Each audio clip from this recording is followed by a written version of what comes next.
பிரதமர் நரேந்திர மோடி இன்று தனது 75வது பிறந்த நாளை கொண்டாடுகிறார். இந்நிலையில் அவருக்கு அரசியல் தலைவர்கள், தொண்டர்கள் என பலரும் வாழ்த்து தெரிவித்து வருகின்றனர். இதன் வரிசையில் முதலமைச்சர் மு.க.ஸ்டாலினும் பிரதமர் மோடிக்கு பிறந்தநாள் வாழ்த்து தெரிவித்துள்ளார். இது தொடர்பாக அவர் எக்ஸ் தள பக்கத்தில் வெளியிட்டுள்ள பதிவில், பிரதமர் மோடி நல்ல ஆரோக்கியம், மகிழ்ச்சி, நீண்ட ஆயுளுடன் வாழ வேண்டும் என வாழ்த்துக்களை தெரிவித்துக் கொள்கிறேன் என்று கூறியுள்ளார். உத்தரகாண்டில் ஏற்பட்ட வெள்ளம், நிலச்சரிவில் சிக்கி 17 பேர் உயிரிழந்த நிலையில் காணாமல் போன 13 பேரை தேடும் பணி தீவிரமாக நடைபெற்று வருகிறது. உத்தரகாண்ட், இமாச்சல பிரதேசம் மற்றும் மகாராஷ்டிராவில் மேகவெடிப்பு, நிலச்சரிவு, பெருவெள்ளத்தால் கடுமையாக பாதிக்கப்பட்டுள்ளன. இந்நிலையில் உத்தரகாண்டில் நேற்று ஏற்பட்ட மேகவெடிப்பால் டேராடூன் மற்றும் சுற்றுப்பகுதிகளில் வெள்ளம், நிலச்சரிவு ஏற்பட்டுள்ளது. இதில் 17 பேர் சிக்கி உயிரிழந்த நிலையில் 13 பேர் காணாமல் போயுள்ளனர்.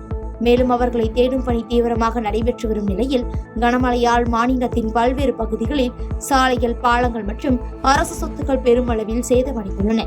இதனால் பொதுமக்களின் இயல்பு வாழ்க்கை கடுமையாக பாதிக்கப்பட்டுள்ளது. சென்னையில் இருந்து ஆயுத பூஜை மற்றும் தீபாவளி பண்டிகையை முன்னிட்டு ஏராளமானோர் தங்கள் சொந்த ஊருக்கு செல்வார்கள். இந்த ஆண்டு ஆயுத பூஜை வரும் அக்டோபர் 1ஆம் தேதியும், தீபாவளி அக்டோபர் 20ஆம் தேதியும் கொண்டாடப்படுகிறது. இதற்காக சொந்த ஊருக்கு செல்பவர்கள் பேருந்து மற்றும் ரயில்களில் முன்பதிவு செய்தனர். பேருந்துகளை விட ரயில்களில் ஏராளமானோர் பயணிப்பதால் ரயில் டிக்கெட் முன்பதிவு தொடங்கிய சில நிமிடங்களிலேயே முடிந்துவிட்டன. இதனால் தீபாவளி பண்டிகைக்கான சிறப்பு ரயில்கள் கூடுதலாக இயக்க வேண்டும் எனவும், விரைவில் அதற்கான அறிவிப்பை தெற்கு ரயில்வே வழங்க வேண்டும் என பயணிகள் தொடர்ந்து கோரிக்கை எழுப்பி வந்தனர். இந்த நிலையில் ஆயுத பூஜை மற்றும் தீபாவளிக்கான சிறப்பு ரயில்களை தெற்கு ரயில்வே அறிவித்துள்ளது. அதன்படி நாகர்கோவில் தாம்பரம், சென்னை சென்ட்ரல் போத்தனூர், சென்ட்ரல் செங்கோட்டை, எழும்பூர் நெல்லை, எழும்பூர் தூத்துக்குடி, நாகர்கோவில் சென்ட்ரல் ஆகிய 6 வாராந்திர சிறப்பு ரயில்கள் இயக்கப்பட உள்ளது என தெரிவிக்கப்பட்டுள்ளது. தந்தை பெரியார் பிறந்தநாளையொட்டி எதிர்க்கட்சித் தலைவரும் அதிமுக பொதுச் செயலாளருமான எடப்பாடி கே. பழனிசாமி எக்ஸ் தள பக்கத்தில் வாழ்த்து பதிவு தெரிவித்துள்ளார். அதில் அவர் பதிவிட்டிருப்பதாவது: கேள்விகள் கேட்டு பகுத்தறிவை விதைத்தவர் பெரியார் என்றும், பகுத்தறிவு பகலவனின் பிறந்த நாளில் அவர் வகுத்த சமூக நீதி பாதையில் என்றும் பயணித்து உண்மையான சமத்துவ ஆட்சியை அதிமுக தலைமையில் 2026 அமைத்திட உறுதியேற்போம் என்றும், வாழ்க பெரியாரின் புகழ் என்று கூறியுள்ளார்.